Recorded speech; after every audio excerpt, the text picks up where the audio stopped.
I am Ferdinand Marcos, and I am the President of the Republic of the Philippines. I stand today on behalf of 110 million Filipinos.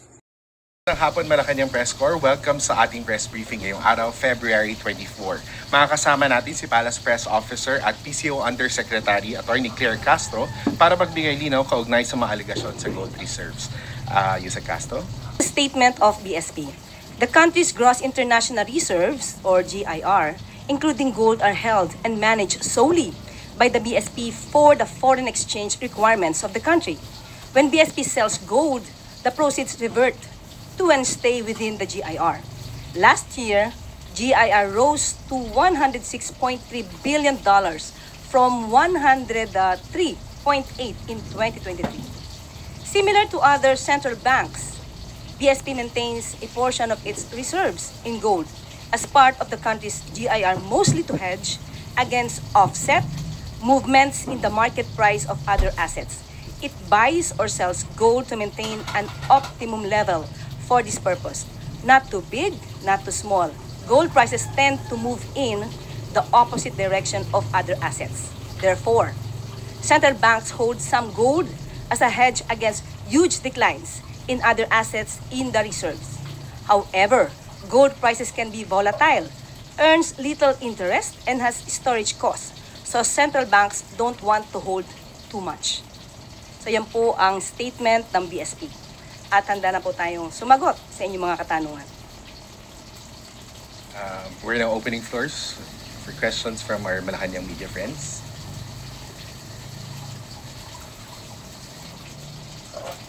First question, Maricel Halili, News 5.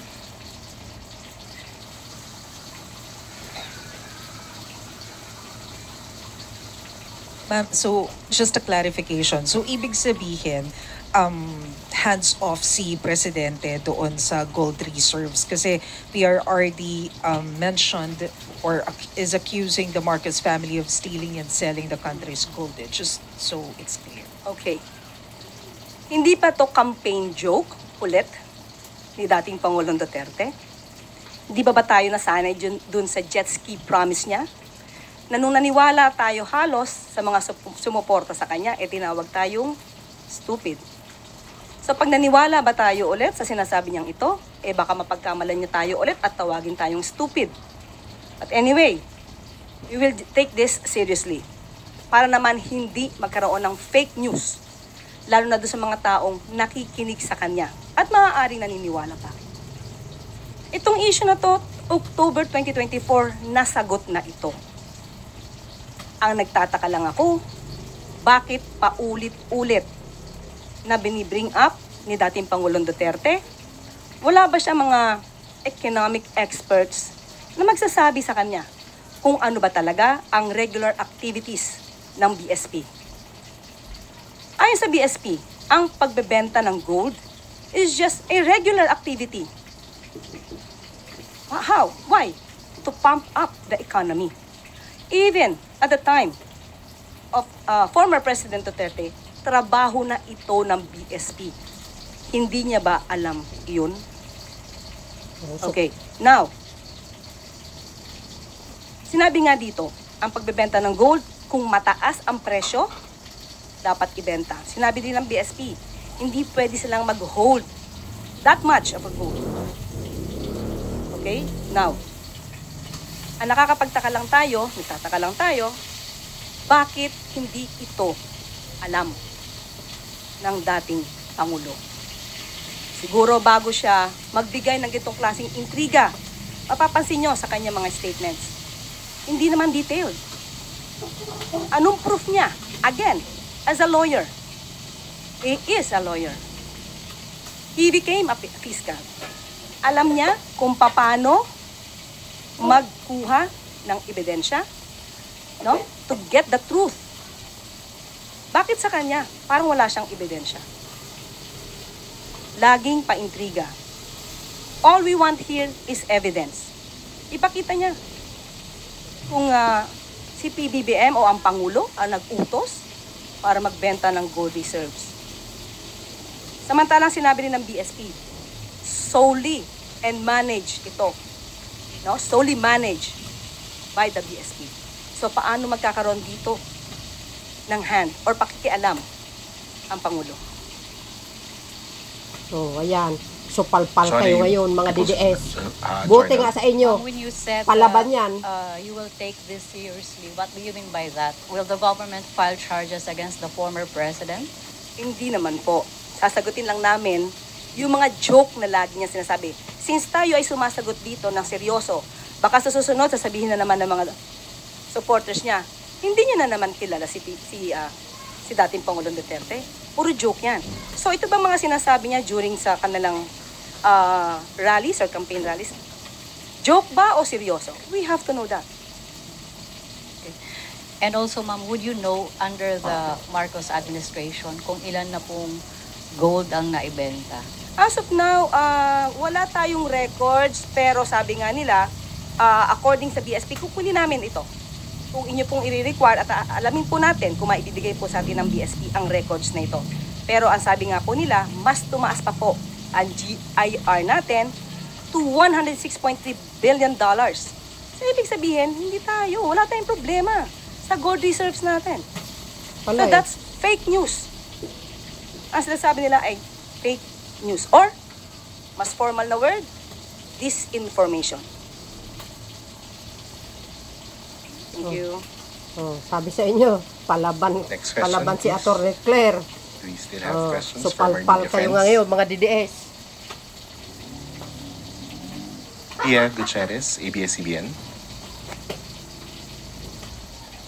Hi ma'am, good afternoon.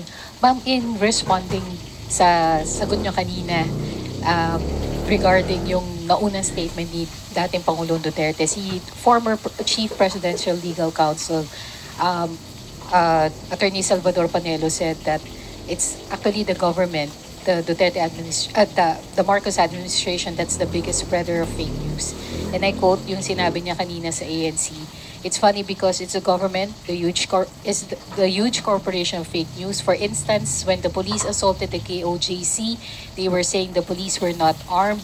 They say there were no blanks in the BICAM report, which was the basis of the enrolled bill that was signed into law. Your comment na po. So si Attorney Panelo yung nagsabi na big The biggest spreader of fake news yun. spreader ng fake news. Unang-una, ang usapan dito ay about the gold reserves. Bakit kailangan baguhin? Nagda-divert ba sila? Yung issue tungkol sa KOJC, nasa korte na to. Kung meron mang kasuhan dito, sa korte ito. Ang pinag-uusapan natin dito, yung sinabi ni dating Pangulong Duterte patungkol sa gold reserves na walang anumang basihan. So palpal kayo ngayon, mga Thank you, DDS. Sec. We have more questions from MTC. Dave Pardilla, Tapang ito PTV4. guys, matapang. Good afternoon po, Attorney. Palaban. Sa Mandawi rin po, sinabi po ni former President Duterte na bumalik na po yung droga sa Davao, Cebu, and Manila. Marami na rin mga tambay ang na-hold up at mga nasasaksak. Reaction po dito. Davao, including Davao City? Oh, okay. Kung Davao City pinag-uusapan natin, sino ba ang mayor ng Davao City? Hindi ba yung anak niya? Si Mayor Baste Duterte. So, ang ibig bang sabihin nun, napaka-inefficient ng anak niya? Again, ulitin natin, nasaan ang data patungkol rito? Agree. At tandaan natin, nung panahon niya, at least ngayon may record kung may namamatay, nung panahon niya, merong bang nare-record doon sa mga biglang nawawalang mga tao? Tanong lang natin yon. So dapat yun siguro, alamin din niya. Pero as of now, sabi nga natin, anak niya ang namumuno sa Davao City. Bakit ganun ang kanyang lungsod? Sabi sa inyo, Ivan Marina, palpal kayo JB7. talaga ngayon. Yusek, kakapanumpa niyo pa lamang po ngayong araw na ito as Undersecretary and Palace Press Officer.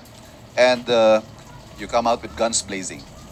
Ito na ho ba ang magiging communication stance ng Administrasyong Marcos starting today? Siguro ganito lang po talaga ako. When it's for the truth, ilalaban natin yan. Wala tayong, hindi tayo sasagwa ng anumang fake news. Basta kaya maalab ang damdamin natin sa pagsasalita is because we know we are fighting for the truth. Do you think it has come to a point that the administration needs to take this, firmer stance against fake news because it has already gone to worrisome levels? Yes, we have to fight for that. We have to fight against fake news. Otherwise, yung mga tao na naniniwala sa kanila, maiiba ang isip nila. Maiiba ang diskarte nila. It is our obligation, especially tayo, mga taga-media. Dapat nating iparating sa taong bayan ano ba ang katotohanan. Iwasan natin yung mga intriga na walang basihan. As of now, kasi puro intriga eh. Puro intriga ang pinapasok sa utak natin. At nakakasira ito sa bansa, sa ekonomiya. Hindi ko ba? Thank you. Maricel Halili, News 5. Hi ma'am, good afternoon once again. Ma'am, just so mas maintindihan po namin yung mandate ninyo, are you also considered as the presidential spokesperson? I am not a spokesperson because the president will be speaking for himself. Okay, ang mandato ko is to explain, to expound anuman ang pronouncements, direktiba ng palasyo and Pangulo. But I will not consider myself as a spokesperson. Ano po ba ang difference ng press officer sa spokesperson and press briefer? Okay. May mga pagkakataon po kasi na kapag magkakaroon po kasi, if I'm not mistaken, magkakaroon mismo ang Pangulo ng once a month na press con. So, siya po talaga yung, kung ano man yung kanya naisabihin, sa kanya po manggagaling. Ako is more on the pag-explain, pag-expound, at kung may konting gap, doon tayo papasok. Nako, nakahanap kayo ng I'm sorry, katapat but nyo of ngayon. course, whatever you tell us in press briefings would have to have the authority of the president. Of course. Yes, sir. Thank you. Kahanap kayo ng katapat nyo ngayon, I think mga we don't dilis. have any more questions, Isek. Gusto ko yan. This is where we end our press briefing for this afternoon. Thank you very much, Yusek Castro. And Thank you po. Good afternoon. Oh, mga kababayan, napanood nyo si Atty. Claire. Sabi ko sa inyo nakahanap kayo ngayon ng katapat, mga dilis. You see, maganda po yan. At least, yan, kinukorek niya. Mayroon siyang mayroon siyang reply doon sa mga nagpapakalat ng fake news. Oh, you see guys, siya, abogado siya, direct to the point. Yun ang gusto ko sa kanya walang palugoy-ligoy. Alam nyo, the way na magsalita siya, yan po ang kanyang style sa kanyang mga vlogs. Atty. Claire Castro, hanapin nyo po yan. Oh, ganyan. Ala, mga kababayan, anong masasabi nyo yan po ang bagong halal. Yung secretary ng PCO. O, ayan o. Maganda itong napili ni Pangulong Marcos Jr. Taga-supalpal sa mga dilis. Oh, you see? Yung pakalat ng fake news ng mga ito si Pomelo. Na utos daw ni Pangulong Marcos Jr. yung pagbibenta ng gold reserve. Hoy, excuse me. Malinaw na malinaw yung sinabi ni Yusek Castro. Walang pakialam ang Pangulo dyan. Tanungin nyo sa BSP para masigurado kayo. Hindi yung puro kay kuda ng kuda. Alamin nyo. O, di ngayon, nasupalpal kayo ngayon. O, buti nga sa inyo yan.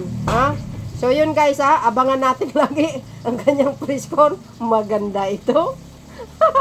Taga-supalpal.